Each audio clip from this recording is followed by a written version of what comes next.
লড়বে আপনাদের অধিকারের জন্য? 100 দিনের কাজের টাকার জন্য কে লড়ছে? মাথার উপর বাড়ি হবে তার জন্য কে লড়ছে? রাস্তাঘাটের জন্য কে লড়ছে? মিড ডে মিলের জন্য কে লড়ছে? জিএসটির জন্য কে লড়ছে? মমতা বন্দ্যোপাধ্যায় লড়ছে। আইএসএফ লড়ছে না, সিপিএম লড়ছে না। তাহলে আপনাকে যদি আজকে বিজেপি কে উৎখাত করতে হয়, তাহলে আপনি কার দ্বারস্থ হবেন? কার সঙ্গে পায়ে পা মেলাবেন? কার আন্দোলনে সামিল হবেন? যারা বিজেপির সুবিধা করে দিচ্ছে সেই দলকে, নাকি মমতা বন্দ্যোপাধ্যায় যার দল চোখে চোখ রেখে লড়াই করে যাচ্ছে, কোনো সিবিআই কে ভয় পায় না, কোনো ইডি কে ভয় পায় না, কোনো ইনকাম ট্যাক্স কে ভয় পায় না, যা ইচ্ছে করো। একটাই কথা মনে করি যে মমতা বন্দ্যোপাধ্যায়ের আন্দোলন মমতা বন্দ্যোপাধ্যায়কে তৈরি করেছে। ভারতবর্ষের একমাত্র মহিলা মুখ্যমন্ত্রী। আর একটা রাজ্য দেখান যেখানে এরকম মুখ্যমন্ত্রী রয়েছে যাকে বলে tigress and lioness of Bengal. তাকে আপনারা তৈরি করেছেন, গর্ববোধ করবেন। আমাদেরকে বোঝাতে আসছে সন্দেশখালী। সন্দেশখালী বলতে পারে না এই বিজেপির লিডার গুলো, সন্দেশখালী সন্দেশখালী বলে তো। উচ্চারণটা স্পষ্ট করে শিখে আনুন। কি করছেন, কি চাইছেন? আপনাদের ডবল ইঞ্জিন সরকার, ডবল ইঞ্জিন সরকার। উত্তরপ্রদেশে ডবল ইঞ্জিন সরকার, মধ্যপ্রদেশে ডবল ইঞ্জিন সরকার, হরিয়ানাতে ডবল ইঞ্জিন সরকার। এখানে মহিলাদের উৎপীড়ন, তাদের ওপর নির্যাতন।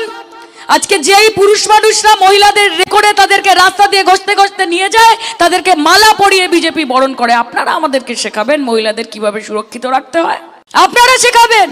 আপনাদের সাংসদ ব্রিজভূষণ শরণ সিং, তিনি নির্যাতনকারী।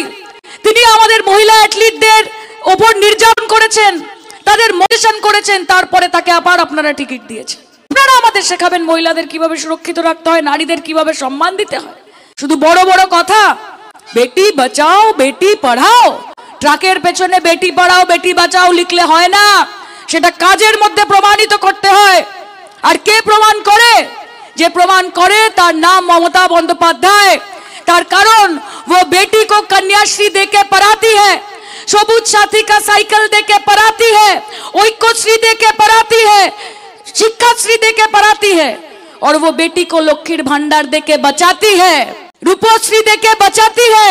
কাজে মুখে বড় বড় কথা না বলে কাজে সেটাকে প্রমাণ করুন। আজকে মমতা বন্দ্যোপাধ্যায় যখন 1984 সালে এখান থেকে দাঁড়িয়েছিল, লোকে বলেছিল হেরে যাবে। সোমনাথ চ্যাটার্জির মতো স্টলওয়ার্ড সিপিএম এর নেতা, তাকে হারিয়ে প্রত্যেকের আশীর্বাদ দিয়ে মমতা বন্দ্যোপাধ্যায় জয়ী হয়েছিলেন। আজকে তিনি মুখ্যমন্ত্রী আপনাদের আশীর্বাদ। কেন লোকে বলবে যে ভাঙড় আমাদের সঙ্গে নেই? কেন লোকের মধ্যে এই খবর ছড়াবে যে ভাঙড় আমাদের সাথে নেই? আমি তো প্রত্যেকটা মানুষের চোখে মুখে দেখতে পাচ্ছি কত আন্তরিকতা, কত ভালোবাসা। এবং 2021-এ যে আইএসএফ এর বিধায়ককে আপনারা নির্বাচন করেছিলেন, তিনি কি করেছেন আপনার জন্য?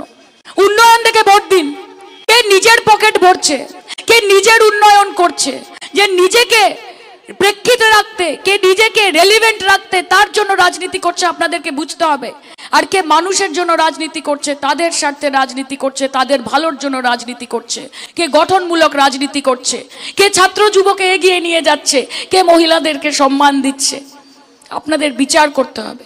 আপনারা কি পেয়েছেন আপনাদের বিধায়কের কাছ থেকে? কি পেয়েছেন? উনি হচ্ছেন একজন মুডি রাজনৈতিক।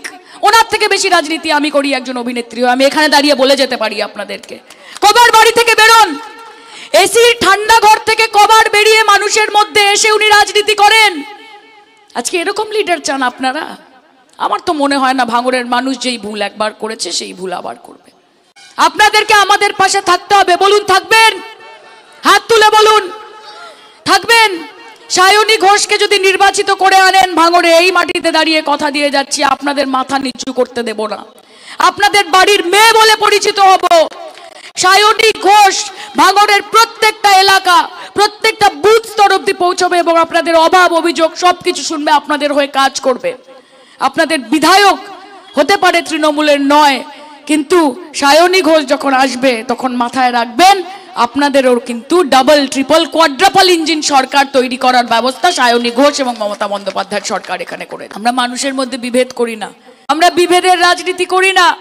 আমরা মনে করি না যে হিন্দুর সঙ্গে মুসলমানের দাঙ্গা লাগানো প্রয়োজনীয় যাতে আমি রাজনৈতিক কিছু ফল পেতে পারি। আমি মনে করি না যে আদিবাসী এবং দলিতদের মধ্যে দাঙ্গা লাগানো জরুরি যাতে আমি রাজনৈতিক সুফল পেতে পারি।